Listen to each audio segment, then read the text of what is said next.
Hello, ये उत्तराखंड का test series का 26वां पार्ट है और चलिए पहले 25वें पार्ट का आंसर ले लेते हैं।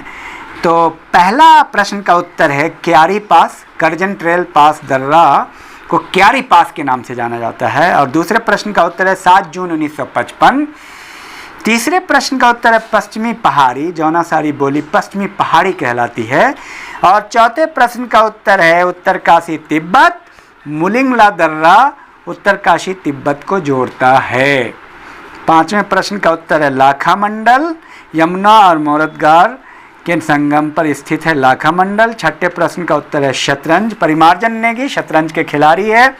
सातवें का उत्तर है खगमड़ा का किला और राजा भीष्मचंद्र द्वारा निर्मित है। आठवें प्रश्न का उत्तर है चमोली। नगपुरिया बोली चमोली में बोली जाती है। और नौवें प्रश्न का उत्तर है बागेश्वर। दानपुर घाटी बागेश्वर में है। 10वें प्रश्न का उत्तर है सी राजगोपालाचारी। राजा जी राष्ट्रीय उद्यान राजगोपालाचारी के नाम से है। चलिए प्रश्न लेते हैं। पहला प्रश्न, प्रसिद्ध मंदिर हाट कली का कहाँ स्थित है? कमेंट बॉक्स में आप उत्तर कंटिन्यू करते रहें। दूसरा प्रश्न, प्राचीन काल में महत्व क्या कहलाता था? महत्व। तीसरा प्रश्न, कानन देव नामक पहाड़ियां कहां स्थित है? कमेंट बॉक्स में आपको लिखते रहना है। चौथा प्रश्न, केदार गंगा, जार गंगा, रुद्र गंगा किस नदी की सहायक नदियां हैं? पांचवा प्रश्न, पुराणों में किसे हाटकेश्वर के नाम से जाना जाता था? छठा प्रश्न, किस स्थान पर नित्यानंद शोध संस्थान की नींव रखी गई? सातवां प्रश्न, उत्तराखंड में राज्य स्तरीय डेयरी प्रशिक्षण संस्थान कहां स्थित है? आप जानते हैं उत्तराखंड आपके लिए बहुत महत्वपूर्ण है। उत्तराखंड की टेस्ट सीरीज के साथ साथ प्रैक्टिस सेट क्विज गुरु डॉक्टर अफरोज इकबाल पे भी अवस्थित है। उसको आप प्रैक्टिस करें, वो बहुत महत्वपूर्ण है। उत्तराखंड आपके लिए बहुत महत्वपूर्ण है।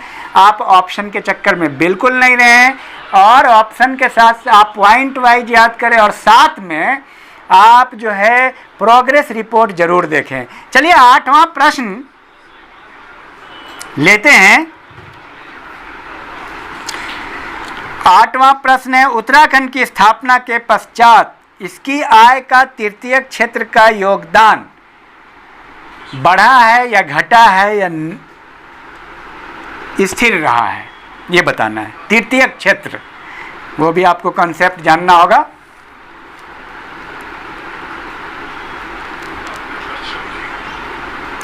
नवा प्रश्न, उत्तराखंड के जनपदों को उनकी साक्षरता के प्रतिशत के अनुसार आरोही क्रम में लगाइए। सबसे ज़्यादा साक्षरता, सबसे कम साक्षरता कहाँ है, उसके बाद कौन है, उसके बाद कौन है, ये पता होना चाहिए या आप बताएं। एक्चुअली एक प्रश्न आया था, मैं आपको ऑप्शन, इसका मैं आपको उत्तर बता दूंगा। चलिए 10वां प्रश्न समझाना पड़ेगा आपको। आपको ये जानना है कि उत्तराखंड में सर्वाधिक साक्षरता कहाँ है, उसके बाद कौन है, उसके बाद कौन है। 10वां प्रश्न,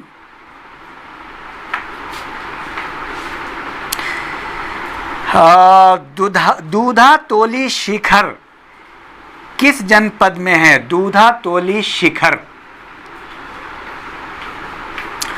और 11वां प्रश्न, खतलिंग ग्लेशियर किस जनपद में है?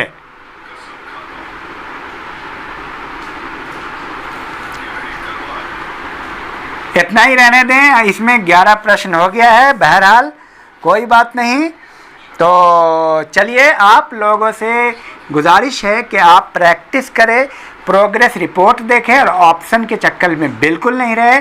और जीके 1 से 105, करेंट 1 से 50 और ये प्रैक्टिस सेट, इन तीनों को अगर आप लेके चलते हैं तो आपके अंदर एक संपूर्णता आ जाएगी। उत्तराखंड के जो भी परीक्षा होंगे उसमें आप क्वालिफाई करने की पूरी संभावना होगी।